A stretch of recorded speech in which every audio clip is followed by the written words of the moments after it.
सरस्वती महाभद्रा महामाया वरप्रदा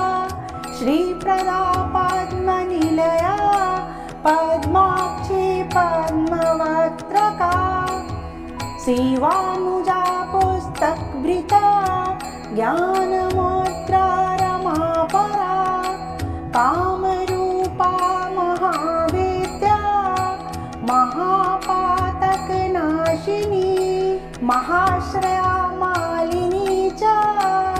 महाभोगा महाभुजा महाभागा महोत्साहा दिव्यांगसुरवन्दिता महाकाली महापासा महाकारा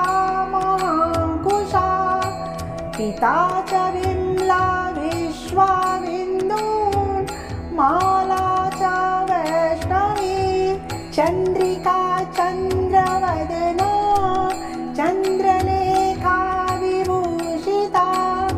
सावित्री सुरसा देवी दिव्यालङ्कारभूषिता वाग्देवी वसुधा त्रिवा महाभद्रा महाबला भोगदा भारती भामा गोविन्दा गोमती शिवा जटिला विन्ध्यवासा च विन्ध्याचलविराजिता चण्डिका वैष्णवी ब्राह्मणी ब्रह्मज्ञानैकसाधना सौदामिनी सुधामूर्ति सुभद्रा सुरपूजिता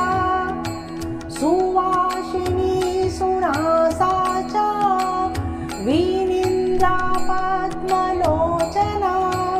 विद्यारूपा विशालाक्षी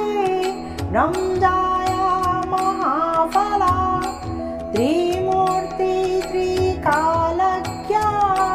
त्रिगुणशस्त्ररूपिणी शुम्भासुरप्रमथिनी शुभदा च स्वरात्मिका रक्तबीजनिहन्तरी च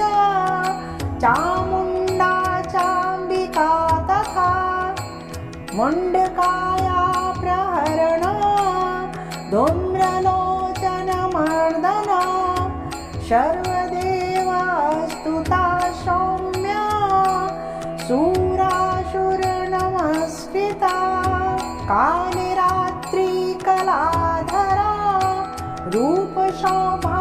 रूपसौभाग्यदायिनी वाग्देवी च वरारोहा वाराही वारिजासना चित्राम्बरा चित्रगन्धा चित्रमाल्यविभूषिता कान्ता कामप्रदा वन्दा विद्याधरसुपूजिता श्वेतानना नीलभुजा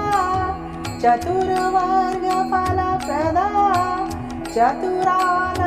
चतुराननसम्राज्या